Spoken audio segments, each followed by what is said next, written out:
नमस्कार दोस्तों, स्वागत है आपका हैप्पी आईपीओ एनालिसिस में। आज की वीडियो में बात करेंगे संकेश ज्वेलर्स आईपीओ की। कंपनी क्या करती है, आईपीओ कब ओपन और क्लोज होगा, अलॉटमेंट और लिस्टिंग कब होगी, फाइनेंशियल कैसे हैं, जीएमपी कितना है, पॉजिटिव और नेगेटिव पॉइंट्स क्या हैं और सबसे ज़रूरी सवाल, अप्लाई करना चाहिए या नहीं। चलिए शुरू करते हैं कंपनी के बारे में। संकेश ज्वेलर्स एक ज्वेलरी कंपनी है जो मुख्य रूप से गोल्ड ज्वेलरी के बिजनेस में काम करती है। कंपनी ज्वेलरी को डिज़ाइन और मैन्युफैक्चरिंग करने के साथ साथ होलसेल और B2B मार्केट में भी सप्लाई करती है। कंपनी की शुरुआत 2005 में हुई थी, इसलिए ज्वेलरी बिजनेस में कंपनी को काफ़ी पुराना एक्सपीरियंस है।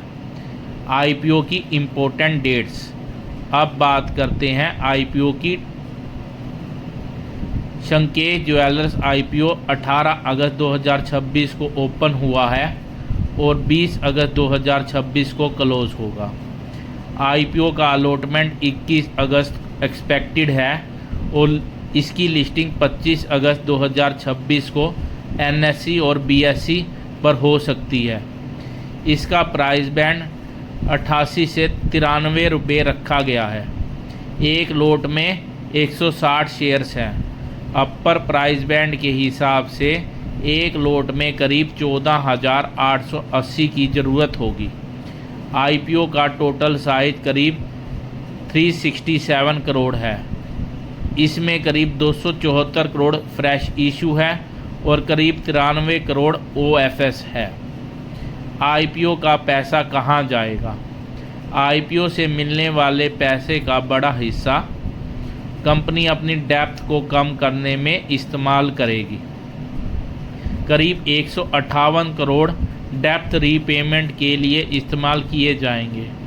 इसके अलावा 38 करोड़ वर्किंग कैपिटल के लिए रखे गए हैं।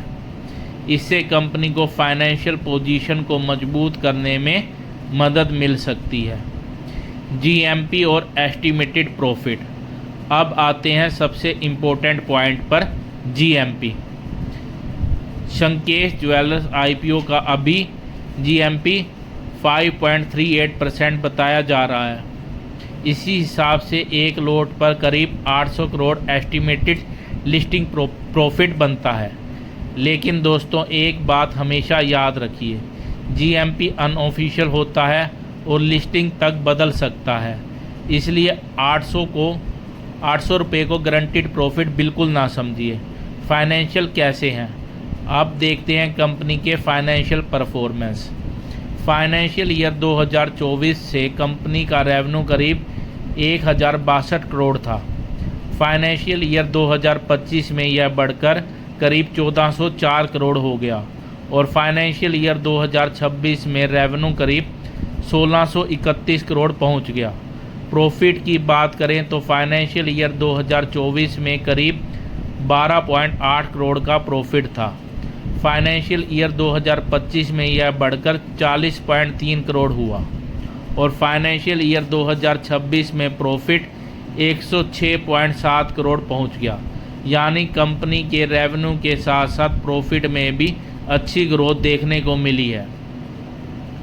पॉजिटिव पॉइंट, अब जल्दी से देखते हैं पॉजिटिव पॉइंट। पहला, कंपनी का रेवेन्यू लगातार बढ़ रहा है। दूसरा, प्रॉफिट में अच्छी ग्रोथ देखने को मिली है। तीसरा, ज्वेलरी बिजनेस में कंपनी का पुराना एक्सपीरियंस है।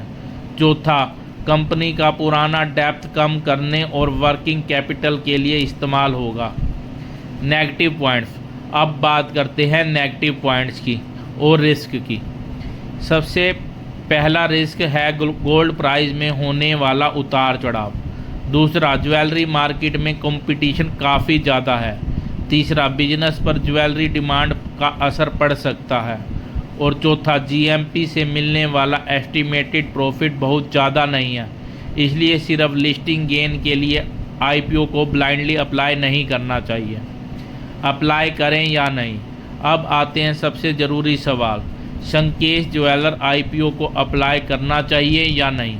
अगर अगर हम कंपनी के फाइनेंशियल देखें तो रेवेन्यू और प्रॉफिट दोनों में अच्छी ग्रोथ दिखाई देती है। बिजनेस भी समझने में आसान है और कंपनी का ज्वेलरी सेक्टर में पुराना एक्सपीरियंस है। वहीं दूसरी तरफ गोल्ड प्राइस कंपटीशन और ज्वेलरी डिमांड इसके मेन रिस्क है और अभी जीएमपी 5.38% है, जिससे करीब 800 रुपये का एस्टिमेटेड प्रॉफिट बन रहा है। इसलिए मेरी राय में अगर आपका मकसद लिस्टिंग गेन है तो इसे अप्लाई विद कॉशन की कैटेगरी में रखा जा सकता है। अगर आईपीओ बंद होने तक जीएमपी और सब्सक्रिप्शन स्ट्रॉन्ग रहते हैं तो सेंटीमेंट और बेहतर हो सकता है, लेकिन इन्वेस्टमेंट करने से पहले अपने रिस्क और रिसर्च ज़रूर देखें। दोस्तों, आपको संकेश ज्वेलर आईपीओ कैसा लगा? अप्लाई करेंगे या नहीं, कमेंट में ज़रूर बताइए। अगर आपको ऐसे ही आईपीओ की आसान और सीधी एनालिसिस चाहिए तो हैप्पी आईपीओ एनालिसिस को सब्सक्राइब ज़रूर करें। मिलते हैं अगली आईपीओ एनालिसिस में। धन्यवाद।